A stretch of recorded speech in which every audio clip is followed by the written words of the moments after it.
नमस्कार, आप देख रहे हैं न्यूज ऑब्जर्वर। मैं हूं आपके साथ नीति पुरोहित। बढ़ते हैं आज के खबरों की ओर। केंद्रीय स्वास्थ्य मंत्री जेपी नड्डा ने लोकसभा में कहा कि अखिल भारतीय आयुर्वेद संस्थान का हमारा विजन यह है कि देश के हर कोने में लोगों को अपने इलाज के लिए दिल्ली ना आना पड़े। जिस तरह से दिल्ली में एम्स की सेवा है, उसी ब्रांड नाम के साथ एम्स वहां पर भी खड़ी हो। पीएम मोदी ने दुनिया की सबसे बेहतरीन तृतीयक स्वास्थ्य सेवा प्रणाली के तहत देश के हर क्षेत्र में 17 से अधिक एम्स खोलने का प्रयास किया है। 1960-70 के दशक में हमारे सबसे बेहतरीन डॉक्टर कहते थे कि हमारे देश में वो सुविधा नहीं है जिसके लिए हम बाहर जा रहे हैं, और आज पीएम मोदी ने 22 विश्व स्तरीय संस्थान बनाए हैं।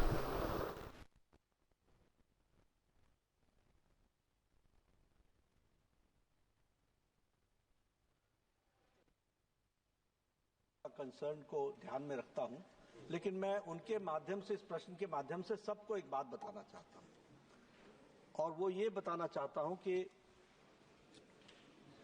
ऑल इंडिया इंस्टीट्यूट, क्योंकि ये बहुत प्रश्न महत्वपूर्ण है, ये all India institute of medical Sciences की हमारी कल्पना क्या है, हमारी परिकल्पना क्या है। हमारी परिकल्पना है, और वो बहुत हद तक पूरी भी हुई है, कि हम देश के कोने कोने से लोग अपने इलाज के लिए दिल्ली ना आए, और उनकी all India institute of medical Sciences Delhi में जिस तरीके से सेवा होती है, वैसे ही ब्रांड नेम के साथ all India institute of medical sciences वहां खड़ी है। और इसीलिए माननीय प्रधानमंत्री जी ने इस अवधि के दौरान 17+ all India institute of medical sciences देश के हर एक क्षेत्र में खोलने का प्रयास किया।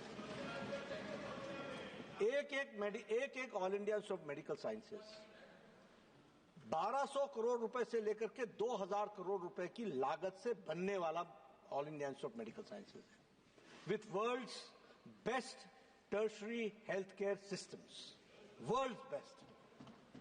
अब तीसरी बात कि ये जो हम वर्ल्ड बेस्ट स्ट्रक्चर खड़ा कर रहे हैं, मैं सबको बोलता हूं, और मैं आपके बेटर अंडरस्टैंडिंग के लिए 50s में All India institute of medical Sciences Delhi में आ गया था, लेकिन All India institute of medical Sciences की रिकॉग्निशन 70s और 80s में जाकर के हुई।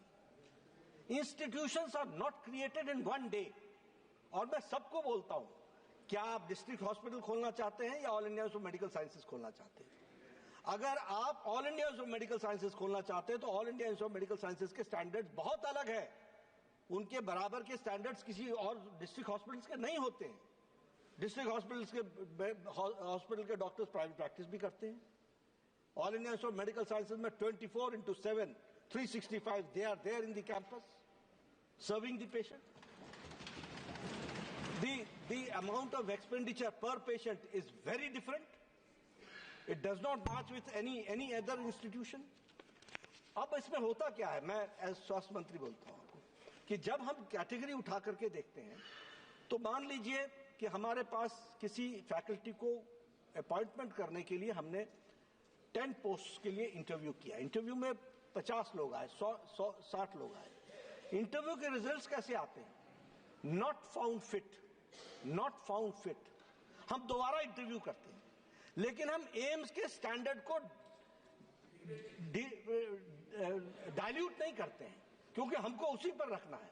इसलिए देखिए, निशिकांत जी उस दिन बहुत खुश हुए थे जिस दिन देवघर को all India institute of medical sciences मिला था।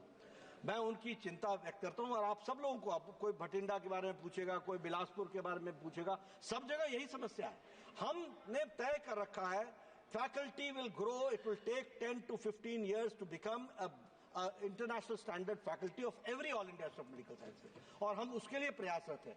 इसलिए देश का आज से 60 के दशक में, अध्यक्ष महोदय आपका समय लेकर के मैं सबको एनलाइटन करना चाहता हूं, 60s और 70s में हमारा बेस्ट डॉक्टर बोलता था, we do not have the facility in the country and that is why we are going outside. And today Prime Minister Modi has created 22 institutions which are world class standard, और इसलिए अब इसको भरना, hardware is there, we are trying to put software into it, to the best possible, the most modern software डालने का प्रयास।